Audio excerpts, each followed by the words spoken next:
वडापावची किंमत. पुण्याच्या हिंजवडी आयटी पार्कच्या जगात स्वतःचे स्थान निर्माण करणे आरवसाठी सोपे नव्हते. स्पर्धा इतकी तीव्र होती की प्रत्येक सेकंद महत्वाचा होता. आरवने कित्येक रात्री कोडिंग आणि अल्गोरिदमच्या जटिल जगात घालवल्या होत्या. त्याच्या अभ्यासाच्या टेबलावर संगणक विज्ञानाच्या पुस्तकांचे ढीग साचले होते, पण त्याच्या डोळ्यांत भविष्याची स्पष्ट दृष्टी होती. पुण्याच्या या टेक क्रांतीचा भाग होण्यासाठी त्याने रक्ताचे पाणी केले होते. अखेर मेहनतीला फळ आले. पुण्यातील एका प्रतिष्ठित कंपनीत त्याला सॉफ्टवेअर इंजिनिअरची नोकरी मिळाली. जेव्हा त्याने नियुक्तीपत्र आपले वडील मधुसूदन यांच्या हातात ठेवले, तेव्हा घराचे वातावरण आनंदाने न्हाऊन निघाले. आईने पेढे वाटले आणि वडिलांनी अभिमानाने आरवच्या पाठीवर हात ठेवला. आपल्या मुलाने आपल्याच शहरात आपल्या माणसांत राहून प्रगती केली याचे समाधान त्यांच्या चेहऱ्यावर स्पष्ट दिसत होते. नोकरीचे पहिले काही महिने स्वप्नवत होते. हिंजवडीच्या त्या टोलेजंग काचेच्या इमारती, कॉर्पोरेट जगताची शिस्त आणि नवीन आव्हाने आरवला आनंद देत होती. संध्याकाळी ऑफिस सुटल्यावर पुण्याच्या हवेतला तो गारवा आणि घरच्यांसोबत घालवलेले क्षण त्याला जगातील सर्वात श्रीमंत व्यक्ती असल्याचा भास करून देत होते. त्याला वाटले सुखाची व्याख्या हीच आहे, प्रगती आणि कौटुंबिक ओलावा. एके दिवशी आरव फर्ग्युसन कॉलेज रोडवर FC रोड आपल्या जुन्या मित्राला रोहनला भेटला. दोघेही एकाच कॉलेजचे, एकाच बॅचचे. गप्पांचा ओघ जुन्या आठवणींकडून सध्याच्या कामाकडे वळला. रोहन बंगळुरूमध्ये एका मोठ्या मल्टीनॅशनल कंपनीत त्याच पदावर काम करत होता, ज्या पदावर आरव पुण्यात होता. आरव, तुझे काम आणि माझे काम तांत्रिकदृष्ट्या अगदी सारखेच आहे, पण तुला माहीत आहे का? रोहनने प्रश्नार्थक विचारले. रोहनने जेव्हा आपल्या पगाराचा आकडा सांगितला तेव्हा आरव स्तब्ध झाला. रोहनचा पगार आरवच्या पगाराच्या दुप्पट होता. पण रोहन, आपण दोघेही सारखीच कोडिंग लँग्वेज वापरतो, सारख्याच जटिल समस्या सोडवतो, मग हा फरक का? आरवने विचारले. रोहनने फक्त खांदे उडवले. आरवच्या मनात आता अस्वस्थतेचे बीज पेरले गेले होते. त्याला स्वतःची किंमत कमी वाटू लागली होती.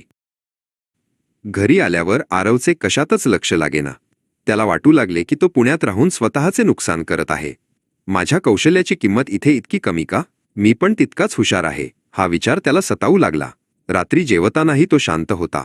मधुसूदन यांनी आपल्या मुलाच्या चेहऱ्यावरील अस्वस्थता ओळखली होती. त्यांनी ठरवले की आरवला आज एक महत्त्वाचा धडा द्यायचा. आरव, चल जरा बाहेर चक्कर मारून येऊ, मधुसूदन म्हणाले. वडील आणि मुलगा पुण्याच्या रात्रीच्या गजबजलेल्या रस्त्यावरून चालू लागले. हवेत पावसाचा हलका ओलावा आणि रस्त्यावरच्या खाद्यपदार्थांचा खमंग सुवास दरवळत होता. शनिवारवाड्याच्या परिसरातील तो परिसर नेहमीप्रमाणेच चैतन्याने भरलेला होता. मधुसूदन आरवला घेऊन एका साध्या वडापावच्या गाडीपाशी गेले. तिथे प्रचंड गर्दी होती. सायकलवरून आलेले मजूर, कॉलेजचे विद्यार्थी आणि ऑफिसमधून परतणारे लोक तिथे रांगेत उभे होते. मधुसूदन यांनी 2 वडापाव घेतले. आरव, याची किंमत किती? त्यांनी विचारले. आरव म्हणाला, बाबा 20 रुपये. साध्या गाड्यांवर हीच किंमत असते. आरवने वडापावचा आस्वाद घेतला. चव नेहमीप्रमाणेच अप्रतिम होती. मग मधुसूदन त्याला एका जवळच्या आलिशान हॉटेलमध्ये घेऊन गेले.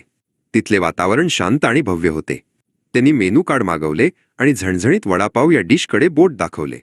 तिथे किंमत लिहिली होती 150 रुपये. बाबा, हा तर तोच वडापाव आहे, मग इथे इतकी जास्त किंमत? आरवने आश्चर्याने विचारले. मधुसूदन यांनी खुर्चीवर मागे झुकत आरवकडे पाहिले. ते म्हणाले, आरव, नीट विचार कर. वडापाव तोच आहे, घटक तेच आहेत, पण जेव्हा हाच वडापाव विमानतळावर किंवा 5 स्टार हॉटेलमध्ये जातो तेव्हा त्याची किंमत 300 ते 500 रुपयांपर्यंत पोहोचते. तिथली जागा आणि मार्केट त्याची किंमत ठरवते. रोहनला मिळणारा जास्त पगार तिथल्या महागड्या राहणीमानासाठी आणि शहराच्या गरजेनुसार आहे. तू तुझा बाजारभाव आणि स्वतःची किंमत यात गल्लत करत आहेस.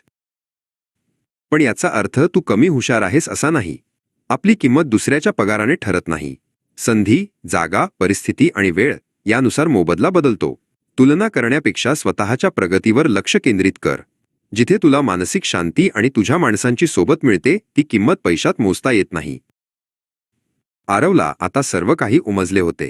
त्याला कळाले की तो अंडरव्हॅल्यूड नाही, तर तो एका अशा ठिकाणी आहे जिथे त्याचे जीवन समृद्ध आहे. त्याने वडिलांना घट्ट मिठी मारली.